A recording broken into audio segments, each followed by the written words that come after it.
Bonsoir à tous, bonjour chers gens, bienvenue sur La Note Écrite, podcast animé par Stylize.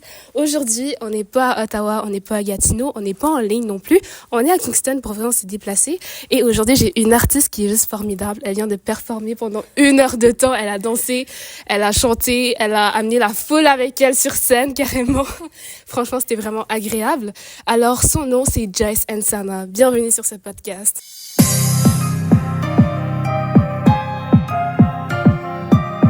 Merci encore de m'accueillir. C'est un plaisir. Alors, Joyce Nsana, peux-tu nous dire, c'est quoi un peu ton parcours en tant qu'artiste? Alors mon parcours, il commence toute jeune parce que je viens d'une famille où la musique a été présente, toujours là, avec un père auteur-compositeur et guitariste. Et mes premiers pas, je les fais à l'église, où je chante du gospel, du negro spiritual, mais aussi toutes les musiques que mon père écoutait, comme le jazz, le blues, des musiques qui teintent la musique que je fais aujourd'hui. Plus tard, je vais en France à 16 ans pour mes études et plus tard, je me retrouve au Canada aussi pour mes études. Et c'est vraiment ici que je commence, je pars mon projet solo que j'appelle Afro Blue Hop, ce genre-là que j'appelle Afro Blue Hop, qui est un mélange d'Afro Blues et de hip-hop. J'avais un petit peu deviné quand j'avais vu le nom, j'étais comme, c'est un mélange. Mais on dit souvent que tu fais du soul, du folk. C'est un peu ce genre de musique que tu nous as présenté ce soir. Ces musiques-là, oui, font partie elles sont la base de ce que j'ai écouté, de ce que j'ai consommé comme musique étant jeune, dans mon adolescence et tout ça. C'est des musiques que je consomme encore aujourd'hui. Alors, on peut trouver un peu de tout, mais comme il faut bien donner une définition à ce qu'on fait, alors je dirais que c'est du Afro Blue Hop, mais avec beaucoup de sauce. Des fois, on se retrouve au Congo, comme vous avez entendu tout à l'heure, avec la rumba congolaise. On a vu toutes sortes de musiques, toutes sortes de styles, on dansait de toutes les danses, là. Le hip-hop, et ce que j'ai présenté, c'est aussi une partie de l'album qui est sorti en novembre dernier. Un album avec beaucoup de rock, de blues et de hip-hop. Puis là, à ton actif, t'as fait combien d'œuvres musicales qu'on peut retrouver? 3 albums. Enfin, je dirais un album, deux EP, et puis quelques singles par-ci par-là aussi, enfin des collaborations. Puis là, c'est quoi? Est-ce que t'as une œuvre que tu chéris beaucoup plus que les autres? Je dirais que toutes les œuvres sont particulières de par le temps, de par l'année dans laquelle je les ai faites, de par les personnes qui ont participé à cette œuvre-là. Et je les chéris toutes. Vraiment. Ouais. Et là, sur scène, quand tu as présenté, t'étais pieds nus, là? Oui. Pour moi, c'est la première fois que je vois une personne qui performe pieds nus. À part Césaria Evora, pour ceux qui ne savent pas, je sais que la génération d'aujourd'hui, vous sais que t'es plus seule.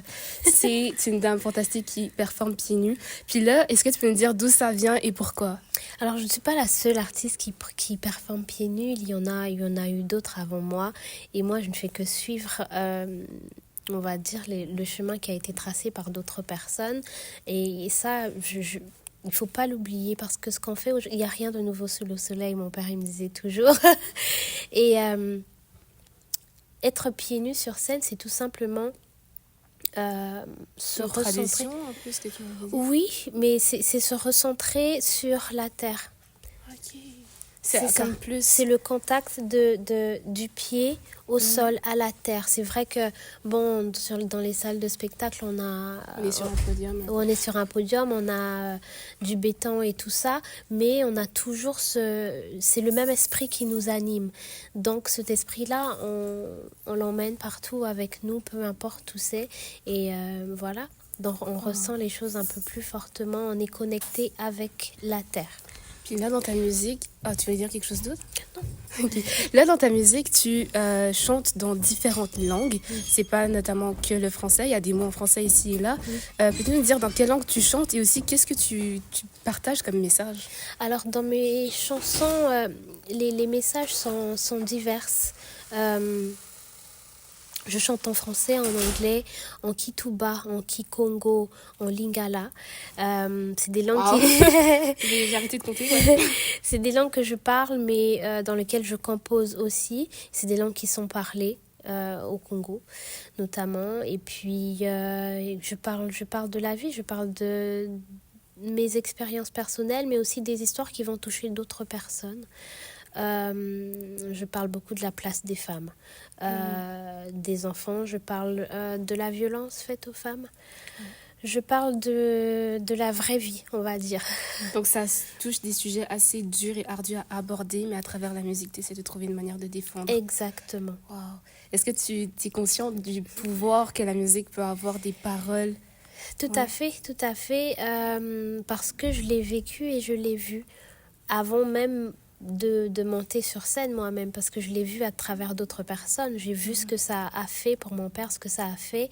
J'ai vu ce que ça pouvait donner ou créer quand j'étais à l'église, mes premiers pas. Puis après, j'ai commencé à l'expérimenter moi-même quand j'étais sur scène, et que à la fin d'un show, tu as une dame qui arrive et qui pleure devant toi, et puis tu te demandes bon, qu'est-ce qui se passe, et qu'elle te dit qu'il y a une chanson qui est venue la toucher et qu'elle venait de perdre sa mère la semaine d'avant. Ouf. Mais qu'elle était là au spectacle. Et c'est là, une sorte de thérapie. C'est une thérapie. La musique, c'est une thérapie. Pour moi-même, c'est une thérapie. Pour moi-même, c'est une thérapie, et c'est une thérapie pour beaucoup de gens. La musique, l'art en général, n'est pas fait que pour danser ou pour s'amuser. On n'est pas seulement des entertainers. On n'est pas là juste pour le plaisir, en fait, c'est ce qu'on dirait. Exactement. Le plaisir, oui, c'est bien, mais on a pour mission aussi de dire les vraies choses, de dire les choses et de parler de la vraie vie. Parfois, la vraie vie, elle n'est pas toujours rose, mais on en parle quand même. Parmi tous les titres, est-ce qu'il y a un titre que, lorsque tu l'interprètes, tu ressens quelque chose de différent comparé au reste? Je dirais oui. Meso Mami. Ça a été le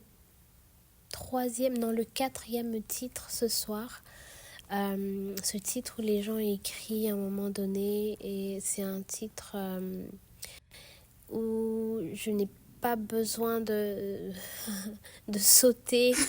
Comme donner plus d'énergie pour faire bouger tout le monde et tout. Non, ça commence tranquillement et doucement, et évidemment c'est en Kikongo, donc j'explique de quoi la chanson elle parle au tout début rapidement, puis je laisse les gens écouter et ressentir les choses. Peux-tu nous dire un peu de quoi ça parle pour les auditeurs? C'était la chanson Meso Mami qui veut dire mes yeux. Et en fait, c'est une chanson qui parle du regard de Dieu sur nous. Oh, wow. Je vous invite à l'écouter, cher Sergent. C'est un regard de tristesse, c'est un regard de tristesse à cause de ce qu'on fait. Oui, de ce qu'on fait des fois, à cause des mauvais choix qu'on fait des fois, des mauvais choix qui impactent notre vie, mais ceux de la génération future. Mais c'est aussi plus tard un regard d'amour. Un regard d'amour parce que Dieu est amour finalement. Et puisqu'il nous a créés à son image, nous sommes amour. Et donc, il n'en vient qu'à nous de manifester cet amour-là et de faire les bons choix. Et c'est de ça que parle. Tu pourrais devenir poète.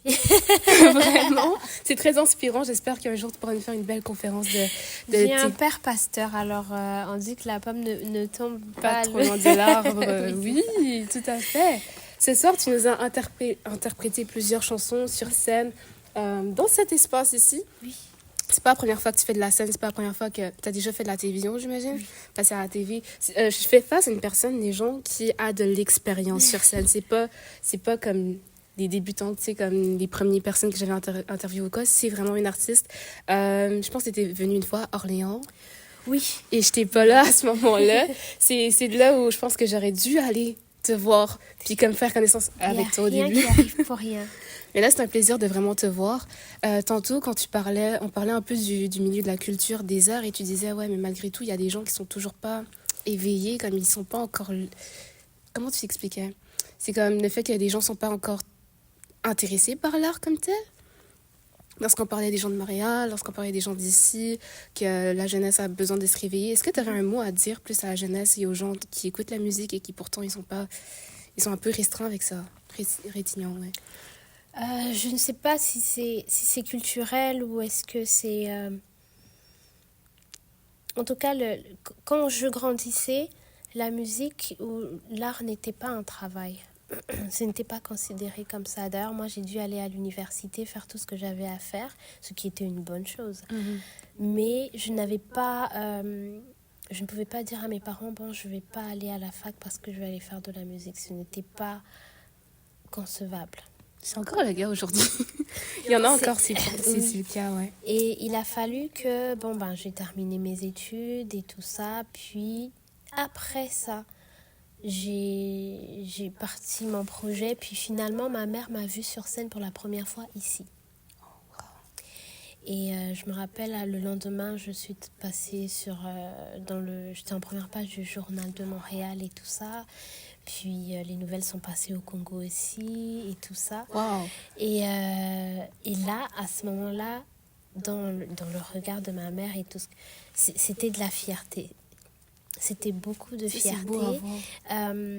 Mais